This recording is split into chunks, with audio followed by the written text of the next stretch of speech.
Hello, if this is your first time here, my name is Amanda Murbu, and it is truly a pleasure to have you with me today.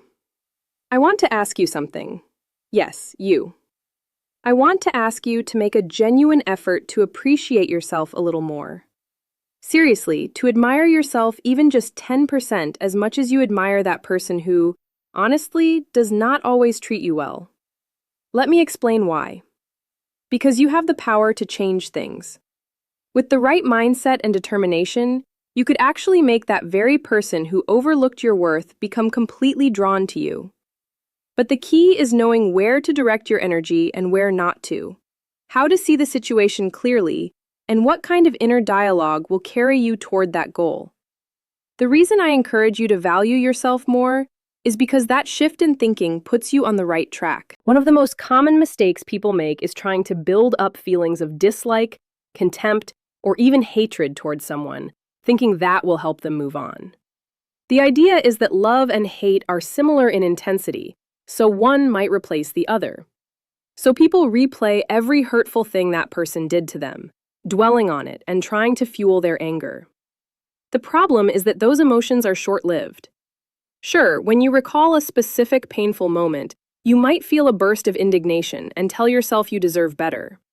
In that instant, you might even feel detached from that person. But that feeling fades quickly.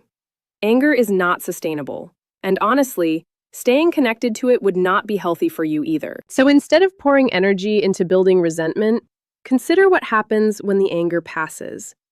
You arrive at an uncomfortable realization that despite everything bad that happened, you still feel the same way about that person. And that leads to two damaging conclusions. First, you judge yourself harshly, thinking you must be foolish for tolerating so much and still holding on, which only reinforces a low sense of self-worth. Second, you convince yourself that this person must be extraordinary, that maybe it was fate or something deeper, when in reality, you are just caught in a cycle. So do not approach it that way. The goal is not to hate the other person or tear them down. You do not need to write a list of their flaws and convince yourself they are worthless. You can honestly acknowledge that they had good qualities. In fact, the more you see them as a complete human being, the better, because all of us have both strengths and weaknesses without exception. That person is no different. Not everything they brought into your life was negative. Otherwise, you would not have felt so strongly. So allow yourself to think clearly and say, the reason I still have feelings for this person is not because I am weak or foolish. It is because they genuinely added something to my life at some point. They made me feel good. They made me feel seen and special. They gave me attention. They made me feel attractive and appreciated. We shared good moments. Whatever applies to your situation, the point is something real was there, and it is okay to accept that. And then accept the next part too. That it did not last. Eventually things changed. That person became inconsistent or revealed they were not who you imagined or started treating you carelessly. Or perhaps they simply did not choose you and you need someone who will. Understanding this also means you do not have to keep going back and forth inside your own head. Often we reduce a person to a single moment, either remembering when they were kind and feeling desperate to reconnect, or recalling the pain and feeling a flash of anger. But that person is not just one or the other. People are complex. The real question is not whether they have good qualities. The real question is whether they choose you. Because a person's qualities are only relevant if they are willing to show up for you. What matters is whether you are enough for them, whether they see enough value in you to want you in their life. That is where everything hinges. When you are unsure whether to stay or go, whether to be patient or keep investing in someone, there is one clear answer that tells you how much you matter to that person, and it is the place they are willing to give you in their life. Listen carefully. Every single one of us has 24 hours in a day, and within those hours, we make time for what truly matters to us. For people we genuinely care about, we always find a moment, a phone call, a message, a plan to meet. Maybe not every day, but certainly every week, without fail. Even the busiest person finds a way. So if someone consistently has no time for you, they are showing you where you stand. They are not choosing you. And once you recognize that, you do not need to analyze your own feelings anymore. It does not matter whether you think they are a good or bad person, whether you see potential, whether you feel compatible. What matters is whether they want you in their life or not. If they do not, there is nothing more to think about. You do not need to fill yourself with rage or hatred.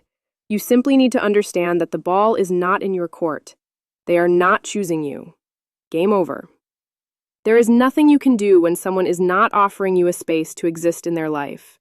It is like performing on a stage where no one is watching.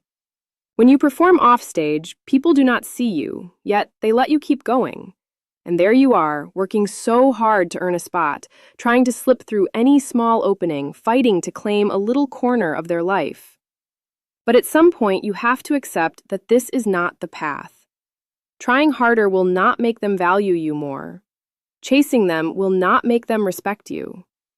There comes a moment when you have to face reality and say, if you will not choose me, then I will choose myself, and I will act like someone who knows their own worth. True self-confidence today is not about showing off what you own, how you look, or how hard you work out.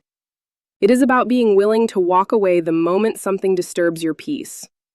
Because you need to understand that some people will not choose you, yet they thoroughly enjoy knowing that you are emotionally attached to them.